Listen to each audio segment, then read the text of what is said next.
Worksheet number 2 की, और कल अपन ने जो चर्चा की थी तो वो वर्कशीट नंबर 1 के बारे में हमने चर्चा की थी। और जब वो वर्कशीट नंबर 1 के अंदर अपन ने बात की थी, उसको हल या सॉल्व करने किया था अपन ने, तो उसके अंदर अपन ने क्या क्या पढ़ा था उसके बारे में एक थोड़ा सा अपन वापस रिवाइज कर लेते, ताकि आगे वाले जो प्रश्न है उसको अपन हल करेंगे तो आसानी रहेगी या उन प्रश्नों को हल करने में सहूलियत रहेगी, क्योंकि कल अपन ने जो पढ़ा था उसको एक बार वापस रिवाइज कर लेते हैं। तो सबसे पहले अपन ने कल जो बात की थी वो बात की थी, एक तो अभाज्य संख्या के बारे में बात की थी अपन ने। किसके बारे में बात की थी कि अभाज्य संख्या, यानी अभाज्य संख्या क्या होती है उसके बारे में अपन ने चर्चा है वो की थी। और दूसरी बात जो अपन ने पढ़ा था वो इसके अंदर ये भाज्य संख्या क्या होती है उसके बारे में अपन ने चर्चा की थी, यानी सबसे छोटी भाज्य संख्या कौन सी होती है उसके बारे में चर्चा की थी। उसके बाद में अपन ने जो पढ़ा था वो पढ़ा था वास्तविक संख्याओं के बारे में अध्ययन किया था। किसके बारे में बात की थी अपन ने? वास्तविक संख्याओं के बारे में अपन ने अध्ययन किया था। जब वास्तविक संख्याओं के बारे में अपन ने अध्ययन किया था तो उसमें अपन ने ये देखा था कि एक वास्तविक संख्या के अंदर अपन ने 2 प्रकार की संख्याओं के बारे में बात की थी, जिसके अंदर एक तो अपन ने पढ़ा था कि परिमेय संख्याएं क्या होती है, परिमेय संख्या क्या है उसके बारे में बात की थी। और एक अपन ने बात की थी अपरिमेय संख्या।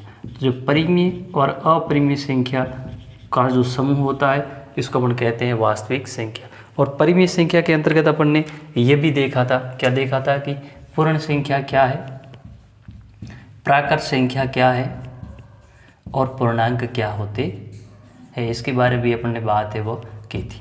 और बात की थी अपने अपरिमेय संख्या के बारे में। और इसके साथ में आप लोगों ने कल ये भी देखा था कि एलसीएम कैसे ज्ञात करते हैं, या एलसीएम क्या होता है, लघुत्तम समावर्तक क्या होता है, और एक हमने पढ़ा था मशर क्या होता है, यानी महत्व समावर्तक क्या होता है। यस, इसको अपन शॉर्टकट में कहें तो ये होता है एलसीएम क्या है और एससीएफ क्या है। और इनको ज्ञात करने की जो विधि थी अभाज्य गुणनखंड विधि, उसके बारे में भी अपन लोगों ने कल है वो चर्चा की थी। कल अपन ने इन बिंदुओं के बारे में चर्चा की थी। आज अपन अगले जो प्रश्न है उसके बारे में चर्चा करेंगे, और वो प्रश्न है आपके वर्कशीट नंबर 2 से संबंधित। और इसमें कुल जो प्रश्नों की संख्या है वो विद्यार्थियों के कितने प्रश्न है? 12 प्रश्न है। और इन 12 प्रश्नों को अपन आराम से और विस्तृत रूप से समझने का प्रयास है वह करेंगे, और ध्यानपूर्वक आप इनको समझने का प्रयास करें।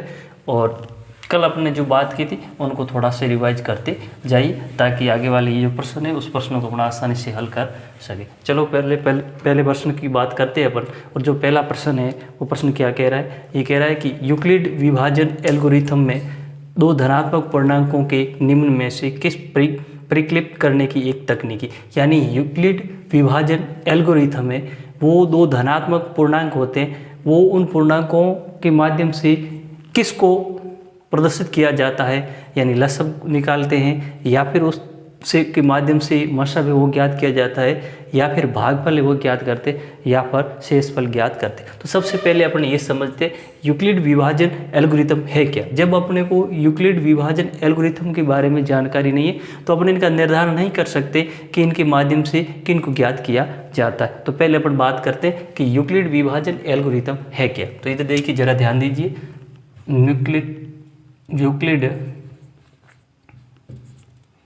यूक्लिड विभाजन प्रमेय या प्रेमिका, या आप इसको अपकथन भी कह सकते हैं। यानी यूक्लिड विभाजन प्रमेय क्या है? प्रमेय जिसको अपन ऐसे कथन भी कह सकते हैं। यानी कथन का मतलब क्या? कथन होते हैं वो हमेशा क्या होते हैं? सत्य होते हैं। यानी सदैव कथन होते हैं वो सदैव क्या होते हैं? सत्य होते हैं। कैसे? जैसे अपन बात करें, कोई भी अपन जो कथन की बात करेंगे वो कथन हमेशा सदैव होता है। उदाहरण के रूप में देखें, जैसे मान लें कि 2 समांतर रेखाएं, यानी इस प्रकार से भी कथन हो सकता है कि 2 समांतर रेखाएं होती है, दो जो समांतर रेखाएं, उन 2 समांतर रेखाओं को एक तीसरी रेखा काटती है, जिसको अपन कहते हैं तिर्यक रेखा। तो जब 2 समांतर रेखाओं को कोई तिर्यक रेखा काटती है तो उस तिर्यक रेखा के एक और बने जो अंत्य कोण होते हैं, उन अंत्य कोणों का योगफल कितना होता है? 180 डिग्री होता है। तो ये बात क्या है? ये इस बात को अपन ने किस रूप में प्रदर्शित किया? इस बात को अपन ने कथन के रूप में लिखा। और ये कथन बिल्कुल क्या होते हैं? सदा, यानी हमेशा क्या होते हैं? सत्य होते हैं। तो न्यूक्लिड विभाजन प्रमेय यानी न्यूक्लिड विभाजन कथन क्या है उसके बारे में बात करेंगे।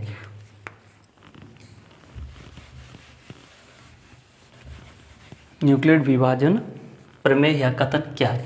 अब न्यूक्लियड विभाजन प्रमेय या कथन ये कहता है कि कोई भी दो धनात्मक, यानी जब कोई दो धनात्मक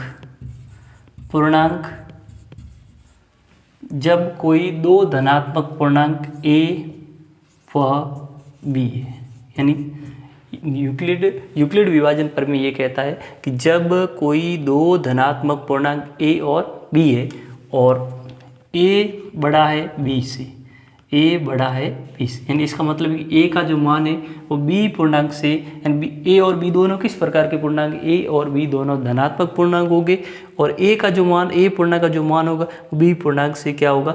ज़्यादा होगा, यानी बड़ा होगा। और A और B दोनों धनात्मक तो है ही और पूर्णांक भी हो गए, यानी A B दोनों क्या हो गए? पूर्णांक। यानी जब ये कह रहा है कि जब कोई दो धनात्मक पूर्णांक A है, एक है आपका B, और A का मान है वो हमेशा B से क्या होता है? बड़ा होता है, तब A बराबर क्या होता है? A बराबर होता है B गुणा Q प्लस R, यानी तब ये कह रहा है कि A बराबर होता है B गुणा Q प्लस R। अब एक धनात्मक संख्या है, B भी है आपकी क्या है? धनात्मक संख्या है, पर शर्त ये है कि A का मान है वो B से हमेशा क्या होता है? बड़ा होता है। और Q है वो जब जो बड़ी संख्या है, यानी A के अंदर B का भाग दिया जाएगा तो जो भागफल आएगा उस भागफल को Q से प्रदर्शित किया जाता है, और प्लस R का मतलब होता है शेषफल है, उसको R से लिखा जाता है। यानी ये जो R होगा, इस R का मान 0 के बराबर हो सकता है या 0 से बड़ा, परंतु B से हमेशा क्या होगा? छोटा होगा। तो ये प्रमेय, न्यूक्लियड विभाजन प्रमेय ये कहता है कि जब दो कोई धनात्मक पूर्णांक हो और वो पूर्णांक A और B रूप में हो सकते, पर जो पूर्णांक A है उसका मान B से हमेशा क्या होगा? बड़ा होगा। और A और B दोनों कैसे होने चाहिए? पूर्णांक होने चाहिए। और तब A बराबर होता है B गुणा Q प्लस R। B का मतलब कि जो दो धनात्मक हमने पूर्णांक लिए थे उनमें से जो छोटा पूर्णांक था उसको हमने B माना था, और बड़े पूर्णांक में जब हमने B का जो भाग दिया, जो भागफल आया उसको हमने Q से लिखा, और प्लस R भाग देने के बाद में जो शेष बचा उसको शेषफल को R से प्रदर्शित किया जाता है। पर जो R का मान है वो 0 भी हो सकता है और 0 से बड़ा भी हो सकता है, पर B है B से बड़ा नहीं होता है। ये होता है न्यूक्लियड विभाजन प्रमेय। पर अपने इसने दिया है कि यूक्लिड विभाजन एल्गोरिथम। अगला शब्द है एल्गोरिथम। अगला शब्द क्या है? एल्गोरिथम। अब एल्गोरिथम का मतलब होता है, यानी एल्गोरिथम, अगला शब्द अपने पास है कि एल्गोरिथम, यानी एल्गोरिथम का मतलब किसी भी, यानी क्रिया, बार बार क्रिया करना। कौन सी क्रिया करना? यानी बार बार क्रिया करके हल तक पहुंचना क्या कहलाता है? एल्गोरिथम। यानी एल्गोरिथम का साधारण भाषा में अपन अर्थ समझे तो एल्गोरिथम का मतलब ये होता है कि कोई भी क्रिया करके अंत तक कहाँ तक? हल तक पहुंचना। यानी जब तक वो हल तक नहीं पहुंचते तो उसी क्रिया को बार बार दोहराना। तो इस पे जैसे अपन ये दिया हो कि यूक्लिड विभाजन एल्गोरिथम, मतलब यूक्लिड विभाजन प्रमेय का प्रयोग करते हुए उस प्रश्न के अंत हल तक बार बार उस यूक्लिड विभाजन प्रमेय का प्रयोग करते हुए अपने को इस प्रश्न के हल तक पहुंचना है, वो होता है अपना यूक्लिड विभाजन एल्गोरिथम कहलाता है। अब दो धनात्मक पूर्णांक हो गए तो इसके माध्यम से अपन किसको ज्ञात करते हैं? इसके माध्यम से मशब को ज्ञात किया जाता है। किसको ज्ञात किया जाता है? यानी जो यूक्लिड विभाजन एल्गोरिथम है इसके माध्यम से मशब है उसको ज्ञात किया जाता है। महत्तम समावर्तक यानी SCF है उसको ज्ञात किया जाता है। तो अपना ऑप्शन नंबर वो है वो अपना सही है। मशब को ज्ञात किया जाता है यूक्लिड विभाजन एल्गोरिथम। अब यूक्लिड विभाजन एल्गोरिथम क्या होता है इसके बारे में अपन ने अभी जानकारी प्राप्त की। एक बार वापस अपन देख लेते हैं कि जब दो कोई धनात्मक संख्या होगी, जैसे एग्जाम्पल के तौर पर अपन देख लेते हैं, जैसे उदाहरण के तौर पर बात करते हैं, कोई भी दो संख्या लेते हैं पर वो संख्या कैसी होनी चाहिए? पूर्णांक होनी चाहिए, और साथ में किस प्रकार के पूर्णांक होने चाहिए? धनात्मक पूर्णांक होने चाहिए। जब अपन पूर्णांक की बात करते हैं तो पूर्णांक क्या है इनके बारे में हमने बात की थी। कोई भी दो संख्या लेता हूँ, जैसे मैं एक ले लेता हूँ, 8 ले लेता हूँ, और एक मैं ले लेता हूँ 5। दो संख्या हो गई, एक 8 है और एक 5। शर्त ये कि दोनों कैसे होने चाहिए? पूर्णांक। तो 8 और 5 दोनों पूर्णांक है, सही है। अब 8 और 5 दोनों पूर्णांक भी होने चाहिए और साथ में कैसे होने चाहिए? पूर्णांक किस प्रकार के? धनात्मक पूर्णांक होने चाहिए। कैसे पूर्णांक होने चाहिए? धनात्मक पूर्णांक। तो अब अपने पास जो 5 और 8 दोनों है वो किस प्रकार के पूर्णांक है? धनात्मक पूर्णांक है, कोई प्रॉब्लम नहीं। ठीक। अब जब पूर्णांक की बात करते हैं तो जैसे +-1 +-2 +-3 ये पूर्णांक है, और अपने को प्लस का एक ही धनात्मक पूर्णांक है, +2 का +2 है, +3 है, ये सारे किस प्रकार के पूर्णांक है? धनात्मक पूर्णांक है। अगर -1 -2 -3 की बात करता हूँ, वो किस प्रकार का पूर्णांक? ऋणात्मक पूर्णांक। और 0 ना तो धनात्मक पूर्णांक होता है और नहीं क्या होता है? ऋणात्मक पूर्णांक। अब दो अपने संख्या ले ली, एक ली a और एक b, और शर्त अगली ये भी है कि a का मान है वो b से हमेशा क्या होना चाहिए? बड़ा। तो इसका मतलब a का मान मैं 8 मान लेता हूँ और b का मान कितना मान लेता हूँ? यानी a का मान मानता हूँ 8 और b का मान मैं मान लेता हूँ 5। तब इस स्थिति में वो क्या कहता है कि जो a, इस a बराबर होगा वो क्या होगा? b गुणा q प्लस r। तो a का मान कितना है? 8। b का मान कितना अपने पास? 5 गुणा q प्लस r। अब q और r का मान अपन, q का मतलब होता है भागफल, q का मतलब क्या होता है? भागफल, और r का मतलब क्या होता है? शेषफल। r का मतलब क्या होता है? शेषफल। अब इसका निर्धारण कैसे होगा? अपने 8 है, 8 में अपन 5 का भाग देंगे। अब 8 में 5 का भाग कितनी बार जा रहा है? मान लो एक बार जाएगा, तो q का मान कितना आ गया? 1। और 8 में 5 का भाग गया एक बार, फिर अपने पास शेष कितने बच जाएंगे? 3। तो इस q का मान होगा 1 और r का मान कितना हो जाएगा? 3। ये होता है अपना यूक्लिड विभाजन प्रमेय। ठीक है, अब चलते हैं अगले प्रश्न की ओर। और अगला प्रश्न है अपना कि पाई क्या है, यानी पाई है वो क्या है। अब किसके आधार पे अपने को बताना है? जो 4 ऑप्शन दिए उन ऑप्शनों के आधार पर अपने को ये निर्धारण करना है कि पाई है वो क्या है। अब देखते हैं ऑप्शन क्या है। ऑप्शन 1 कह रहा है कि परिमेय संख्या है क्या पाई। ऑप्शन नंबर 2 कह रहा है कि पाई क्या अपरिमेय संख्या है, और ऑप्शन नंबर 3 कह रहा है पाई क्या पूर्ण संख्या है, और ऑप्शन नंबर 4 कि ये पाई न तो परिमेय संख्या है, नहीं अपरिमेय संख्या है, और नहीं क्या है? पूर्ण संख्या है। अब इनमें से अपने को ये निर्धारण करना है पाई क्या है। चलो पाई की ओर देखते हैं। जब पाई की बात करता हूँ तो पाई का मान होता है 22/7। कितना होता है पाई का मान?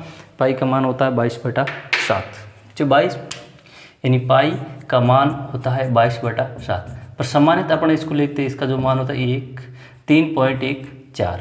अब चलो ये बात, इससे आगे भी इसका मान होता है। जैसे मैंने लिखा 22/7 का मतलब ये हुआ कि 22 में किसका भाग देना है? 7 का भाग दिया। जब अपने 22 में 7 का भाग दिया तो 22 के अंदर 7 का भाग गया 3 बार। कितनी बार गया? 3 बार गया। और यहाँ पे अपने पास आ गए 7 को मैं 3 से गुणा कर दो, कितना होता है? 21। फिर माइनस का चिन्ह, 22 में से कितने गए? 21 गए। और जब 22 में से 21 जाएगा शेष बचा 1। अब 1 के अंदर 7 का भाग देगी, पर 1 में 7 का भाग नहीं जाएगा। क्यों नहीं जाएगा? क्योंकि 7 बड़ा है, 1 क्या है? छोटा। इसलिए भागफल में 1 लग जाएगा, पॉइंट लगा। जब भागफल में पॉइंट लगा तो यहाँ उतरेगा 1 0। तो यहाँ नई संख्या बन गई 10। और 10 के अंदर 7 का भाग कितनी बार गया? भाग गया 1 बार। और कितने आ गए? 7 आ गए। माइनस 10 में से कितने गई? 7, शेष बचे 3। अब 3 में भी 7 का भाग नहीं जाता, 10 पहले से लगा दिया, इसका मतलब अपन 0 यहाँ लगा सकते हैं। अब यहाँ नई संख्या बन गई 30। 30 में 7 का भाग कितनी बार गया? 4 बार गया। और 4 बार गया तो कितने आ गए? 28 आ गए। फिर माइनस 30 में से 28 के शेष बचे 2, पॉइंट लगा हुआ, 0 और लगा दिया मैंने। नई संख्या बन गई 20। और 20 के अंदर 7 का भाग दूंगा मैं, कितनी बार गया? 2 बार जाएगा। जब 2 बार जाए कितने आ जाएंगे? 14 आ जाएगा। अब 20 में से कितने जाएंगे? 14 जाएंगे। शेष कितने बच जाएंगे? जब 20 में से 14 गए, शेष बचे 6 और पॉइंट लगा, 0 और लगा दिया। नई संख्या बन गई 60। और 60 के अंदर 7 का भाग कितनी बार गया?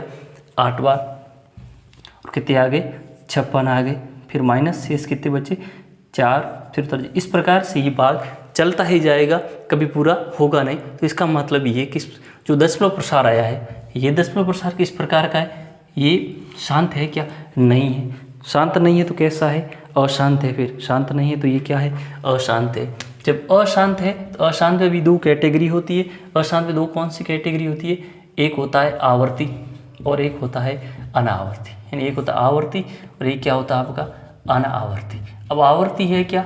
आवर्ती का मतलब क्या उन्हीं अंकों की वापस पुनरावृत्ति हो रही है क्या?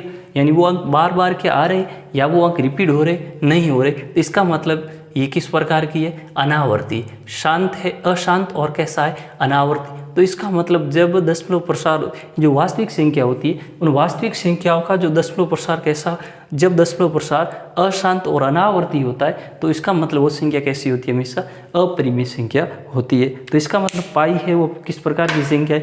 पाई एक आपकी अपरिमेय संख्या है। पाई किस प्रकार की संख्या हो जाएगी?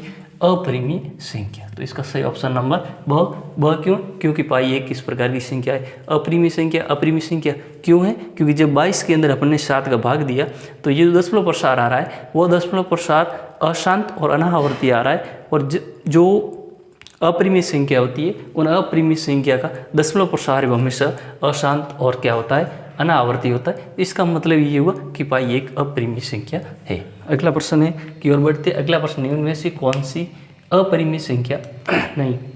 यानी अब अपने को ये निर्धारण करना है, 4 ऑप्शन दिए हुए, इनमें से अपने को ये बताना है कि ऐसी कौन सी संख्या है वो आपकी एक अपरिमेय संख्या नहीं है। तो चलो अपरिमेय नहीं है तो इसका मतलब कैसी होगी वो संख्या? भी वो संख्या परिमेय हो सकती है। कैसी संख्या होगी? परिमेय। अपन निर्धारण करेंगे कि इनमें से कौन सी संख्या है वो परिमेय संख्या है। पहले ऑप्शन की बात करते हैं और पहला ऑप्शन है रूट कितने हैं? 64/81। जब मैं रूट 64 की बात करता हूँ तो रूट 64 को मैं लिख सकता हूँ, जब गुणनखंड कर दी, ये रूट 64 ले ली मैंने, इसका गुणनखंड 2 का भाग दूंगा कितनी बार जाएगा? 32 बार जाएगा। फिर 2 का भाग दूंगा कितनी बार जाएगा? 16 बार जाएगा। फिर 2 का भाग दूँ कितनी बार जाएगा? 8 बार जाएगा। फिर 2 का भाग देता हूँ कितनी बार गया? 4 बार। और फिर 2 का भाग कितनी बार गया? 2 बार। और 2 में 2 का भाग गया 1 बार। तो रूट 64 के जब मैंने अभाज्य गुणनखंड किए तो कितने आ गए? 2 गुणा 2 गुणा 2 2, यानी 1 2 3 4 5 6। 1 2 3 4 5 और 6। और इस पे क्या है? मान लो रूट है, तो रूट से बाहर आएगा तो ये कितना हो जाएगा? इसको एक जोड़ा ये आएगा, एक जोड़ा ये आएगा, एक जोड़ा ये 2 आ गया। इस जोड़े में से एक 2 ले लिया मैंने, इस जोड़े में से 2 ले लिया, यानी कितना हो गया? 8। अब रूट 64 है, इसका मैं निकालूंगा वर्गमूल। क्या निकालूंगा? वर्गमूल। जब रूट 64 का वर्गमूल निकाला जाएगा तो इसका जो मान आएगा वो कितना आ जाएगा? 8 आ जाएगा। कितना मान आ गया? 8। इसी प्रकार से जो 81 है मेरे पास, कितने? 81। इसके भी मैं गुणनखंड कर लूँ। अब 81 में जैसे मैंने 64 के अंदर 2 का भाग दिया, 64 में 2 का भाग पूरा जा रहा है। इसी प्रकार से 81 में 2 का भाग दूंगा मैं? नहीं दूंगा। क्यों नहीं दूंगा?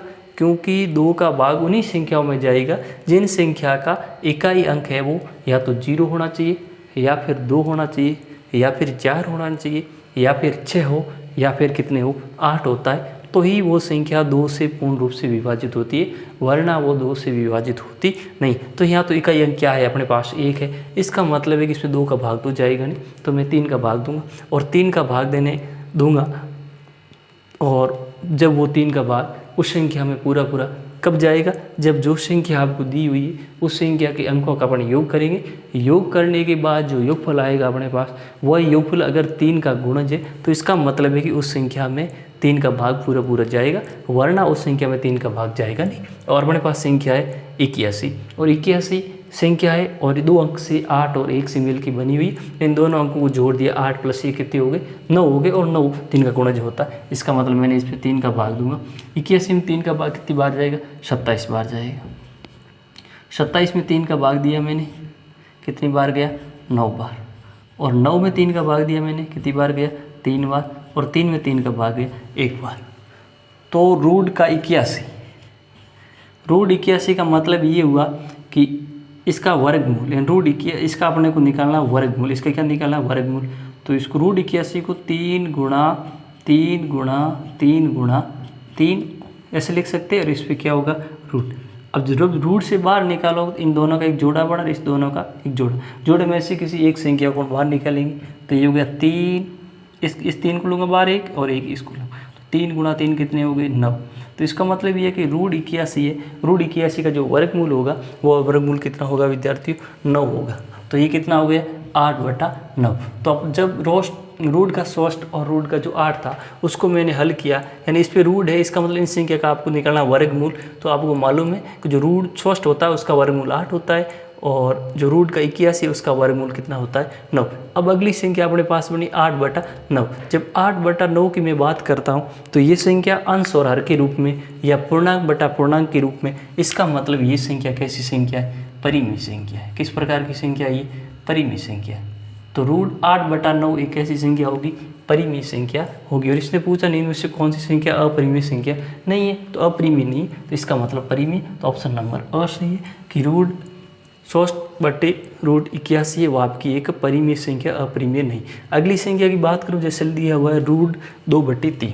अगला क्या दिया, √2/3। अब √2√3 है, सॉरी 2√3 दिया हुआ है। जब 2√3 की मैं बात करता हूँ तो 2 गुणा √3 ऐसे भी इसको बोल सकता हूँ। अब 2 है वो तो आपकी किस प्रकार की संख्या है, परिमेय संख्या है। 2 किस प्रकार की संख्या है, परिमेय। पर √3 है वो कैसी है, अपरिमेय संख्या। इस प्रकार से अपने कल बात की थी एक, कि जब एक परिमेय संख्या हो और एक ऐसी संख्या हो अपरिमेय संख्या हो। जब एक परिमेय संख्या हो और एक अपरिमेय संख्या हो, जब मैं परिमेय और अपरिमेय संख्या को आपस में गुणा करता हूँ तो अंत में मेरे पास जो परिणाम आता है वो कैसा परिणाम होगा, वो परिणाम होगा अपरिमेय। किस प्रकार का परिणाम होगा, अपरिमेय। तो परिमेय और अपरिमेय संख्या को गुणा करने पर जो परिणाम, यानी 4 बात लिख देते हैं कि जैसे मैंने दिया एक परिमेय संख्या है और परिमेय संख्या गुणा किया मैंने अपरिमेय से। कौन सी संख्या से गुणा किया मैंने, अपरिमेय से। जब मैं परिमेय संख्या को अपरिमेय संख्या से गुणा करूँगा, जो अपने पास रिजल्ट आएगा, जो परिणाम आएगा वो आपका अपरिमेय आएगा। कौन सी संख्या आएगी, अपरिमेय। इसलिए तो 2 गुणा √3 को अपन ने गुणा किया तो इसका मान 2√3 है, और 2√3 संख्या हमेशा कैसी होती है, अपरिमेय संख्या होती है। या मैं अपरिमेय संख्या के अंदर परिमेय संख्या को जोड़ देता हूँ, यानी अपरिमेय में परिमेय संख्या को क्या कर देता हूँ, जोड़ दूँ, तो भी अंत में जो परिणाम आएगा वो कैसा आएगा, अपरिमेय आएगा। या मैं परिमेय संख्या में से क्या कर देता हूँ, यानी जो परिमेय संख्या है उनमें से अपरिमेय संख्या को क्या कर देता हूँ, घटा दूँ, बाकी कर दूँ।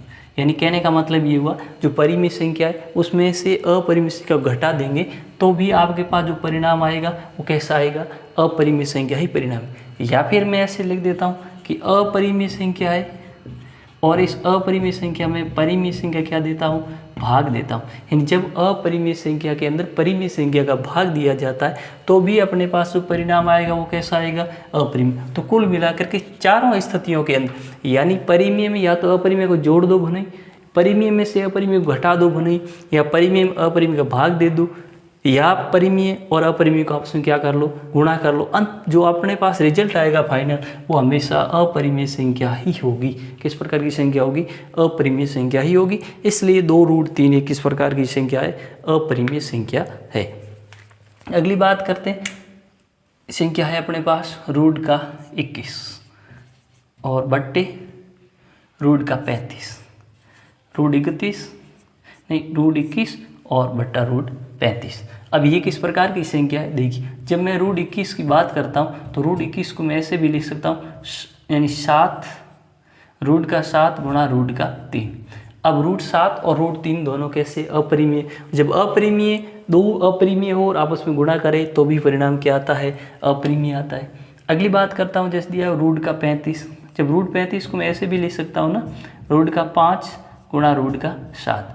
अब √5 भी अपरिमेय और √7 भी अपरिमेय, तो अपरिमेय अरे परिमेय का परिणाम √35, ये भी कैसा है, अपरिमेय। तो इसका मतलब ये हो √21 बटा √35 किस प्रकार की संख्या, आपकी अपरिमेय संख्या है।